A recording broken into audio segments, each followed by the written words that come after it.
Good afternoon, it's Kelly again from the County Grant Public Library with our art projects to go. This time we're working on a beautiful white canvas, or white flower on a black canvas with a gold background.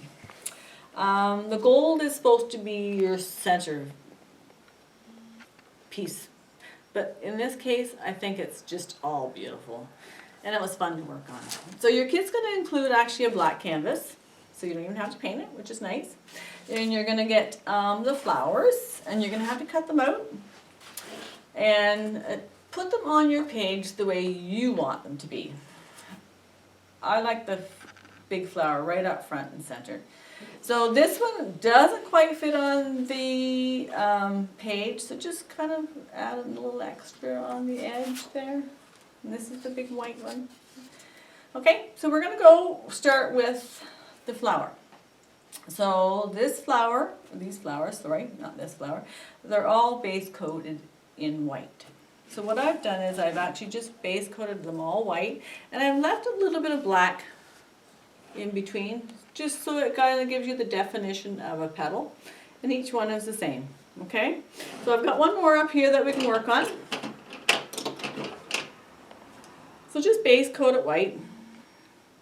And because your canvas is black, you have that benefit of leaving a little bit of space between.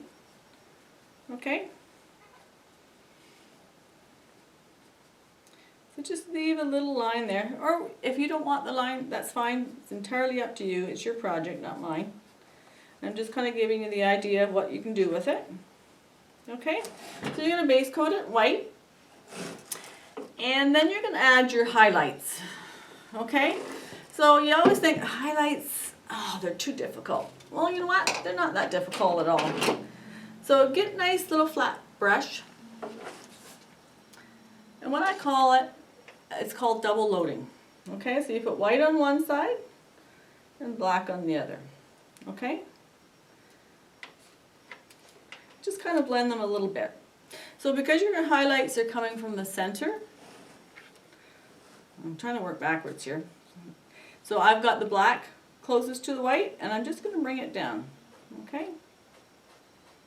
And if you don't like it that way, do it the other way.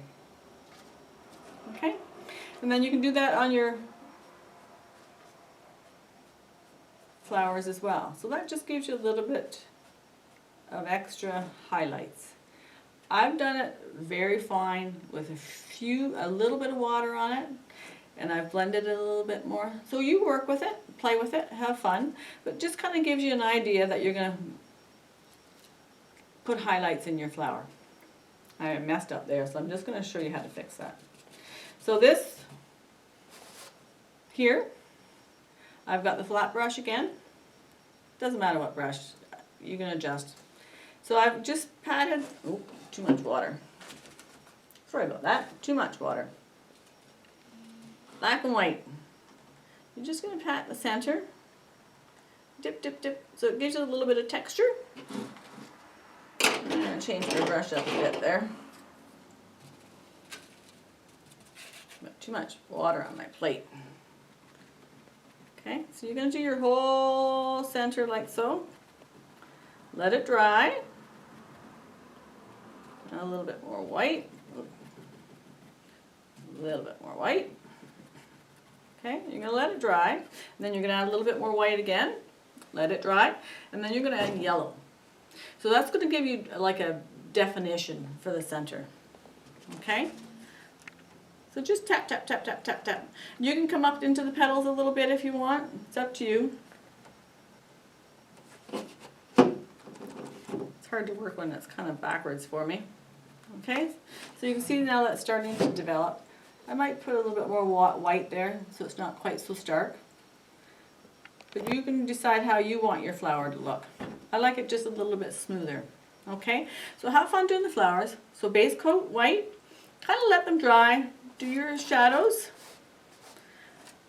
And then do your center. And then when you have your yellow out, just add a little bit to each petal. Just to kind of give it a little bit of a definition. The stem I've just done gray, black and white together, and in no particular order, and then I just added a little bit of yellow again when I had my yellow out, and you can use actually a dry brush for that. Okay, so once you've done your flower, then you get to the fun part. Okay, we're going to do gold. So this gold here is done with paint, but you have an option.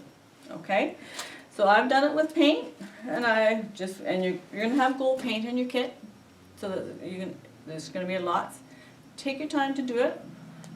This one has taken me probably 3 or 4 days to do. Okay, I worked on it a little bit at a time, and I get my inspiration for patterns and that from other art pieces. Okay, so there's an option. You have paint. You can actually buy paint markers. Okay, and you know what else? Sharpies come with gold or silver, and they work just as nice on this as the paint. Okay, do we have much time? Okay, I'm going to show you, just find inspiration somewhere along the line. I love using dots, and you can use your dots from pencils, your paint brushes. Think of your letters. S is a nice one. You can do a whole bunch of S's somewhere along the line. Do little groupings. You can see just little groupings. Take your time, have fun with it. It is a fun project, and look at how beautiful it is when it's finished. So we'll see you next time. Thanks, bye.